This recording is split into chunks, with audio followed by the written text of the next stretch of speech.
मोक्षदा एकादशी महात्म्य श्रवण करेंगे।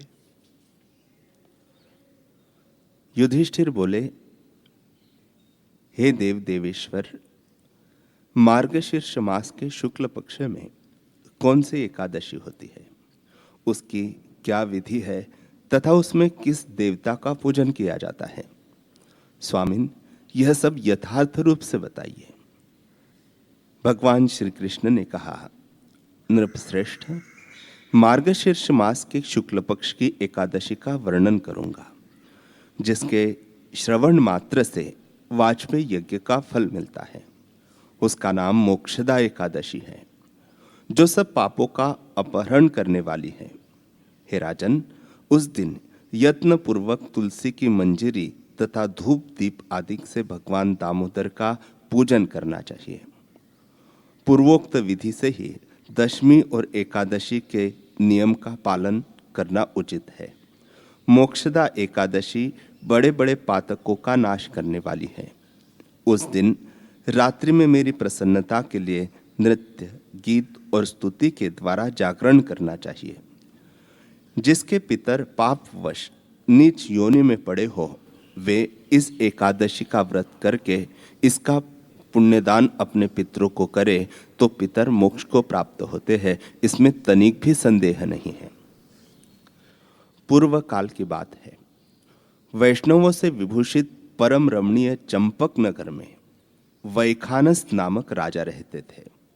वे अपनी प्रजा का पुत्र की भांति पालन करते थे। इस प्रकार राज्य करते हुए राजा ने एक दिन रात को स्वप्न में अपने पितरों को नीच योनि में पड़ा हुआ देखा।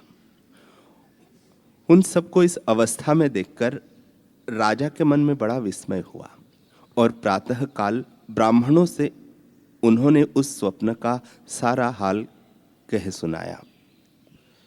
राजा बोले, ब्राह्मणों, मैंने अपने पितरों को नरक में गिरा हुआ देखा है। वे बारंबार रोते हुए मुझसे यूं कह रहे थे कि तुम हमारे तनुज हो, इस नरक समुद्र से हम लोगों का उद्धार करो। द्विजवरों, इस रूप में मुझे पितरों के दर्शन हुए हैं, इससे मुझे चैन नहीं मिलता। क्या करूं, कहाँ जाऊं? मेरा हृदय रुंधा जा रहा है। द्विजोत्तमों, वह व्रत, वह तप और वह योग जिससे मेरे पूर्वज तत्काल नरक से छुटकारा पा जाए, बताने की कृपा करें। मुझ बलवान तथा साहसी पुत्र के जीते जी मेरे माता पिता घोर नरक में पड़े हुए हैं, अतः ऐसे पुत्र से क्या लाभ? ब्राह्मण बोले, हे राजन, यहां से निकट ही पर्वत मुनि का महान आश्रम है। वे भूत और भविष्य के भी ज्ञाता है। नृपश्रेष्ठ, आप उन्हीं के पास चले जाइए। ब्राह्मणों की बात सुनकर महाराज वैखानस शीघ्र ही पर्वत मुनि के आश्रम पर गए और वहां उन मुनि श्रेष्ठ को देखकर उन्होंने दंडवत प्रणाम करके मुनि के चरणों का स्पर्श किया। मुनि ने भी राजा से राज्य के 7 अंगों की कुशलता पूछी। राजा बोले, स्वामिन, आपकी कृपा से मेरे राज्य के 7 अंग सकुशल है, किंतु मैंने स्वप्न में देखा है कि मेरे पितर नरक में पड़े हैं। अतः बतलाइए कि किस पुण्य के प्रभाव से उनका वहां से छुटकारा होगा।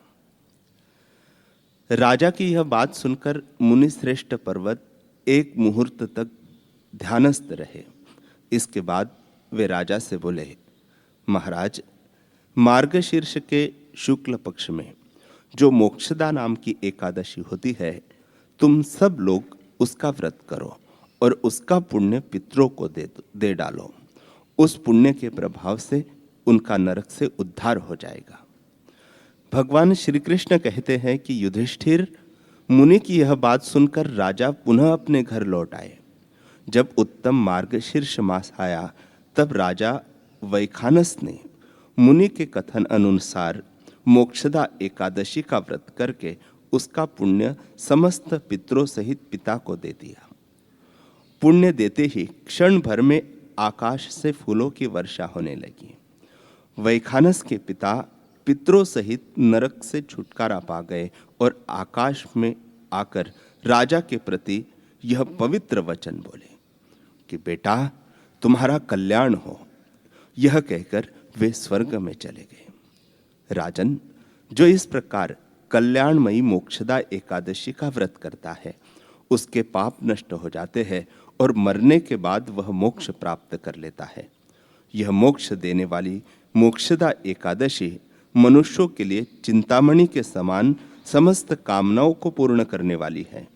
इस महात्म्य के पढ़ने और सुनने से वाजपेयी यज्ञ का फल मिलता है।